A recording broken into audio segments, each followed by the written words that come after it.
Plaque orange. La plaque orange, le signe distinctif des camions transportant des matières dangereuses. En langage gendarmerie, on appelle ça les MADA. Vamos a abrir la mercancía. Aquí.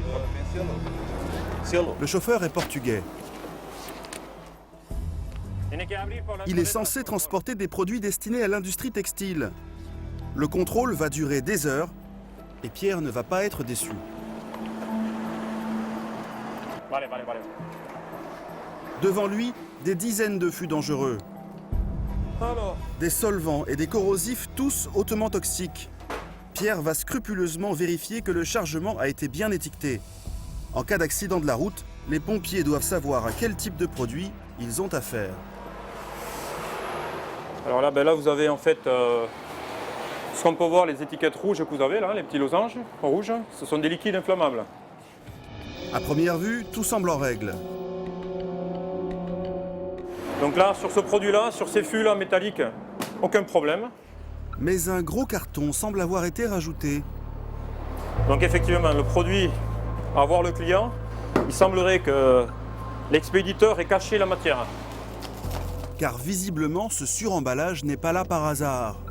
Pour Pierre, l'expéditeur a certainement quelque chose à se reprocher. Je crois que ça serait grave.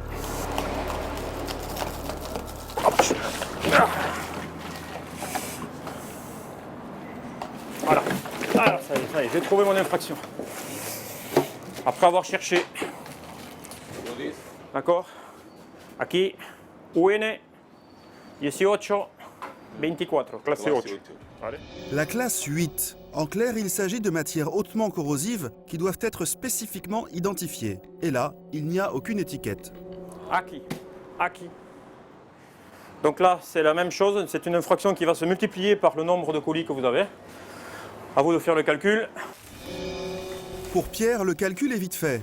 Le transporteur accumule plusieurs infractions et délits. Son camion est immobilisé.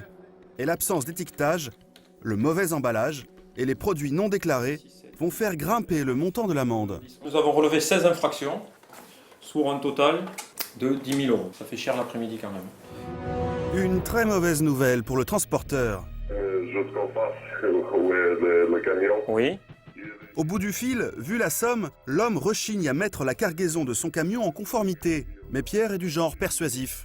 Moi, si vous voulez aller très vite, c'est pas de problème. Vous remettez en conformité, vous payez, vous repartez dans la foulée. Je dis, faites-le plus vite parce que sinon, moi, le camion, il attend lundi ou plus tard. Moi, ça ne me gêne pas qu'il reste une semaine. L'argument du gendarme va faire mouche. Et vous allez voir que dans ces cas-là, les transporteurs savent mettre le paquet pour récupérer leur camion. Oui. Quelques heures plus tard, Bonjour. un chauffeur de taxi arrive sur les lieux. C'est le correspondant du transporteur dans la région. Et il a apporté au chauffeur les fameuses étiquettes. Bonjour. Alors, vous êtes en train de coller tout ça? Voilà. Ah, c'est mieux. Ça sera déjà ça. Perfecto.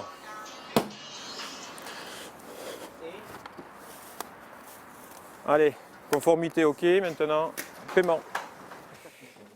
L'organisation du transporteur est bien rodée. Et dès le lendemain, Bonjour. Comment ça va? C'est bien impeccable, il y avait un moment qu'on ne s'était pas vu. Eh oui. Allez, asseyez-vous.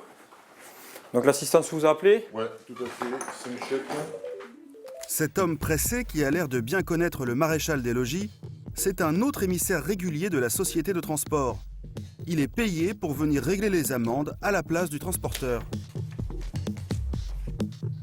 Au total, 5 chèques qui vont permettre au chauffeur de repartir immédiatement avec sa dangereuse cargaison.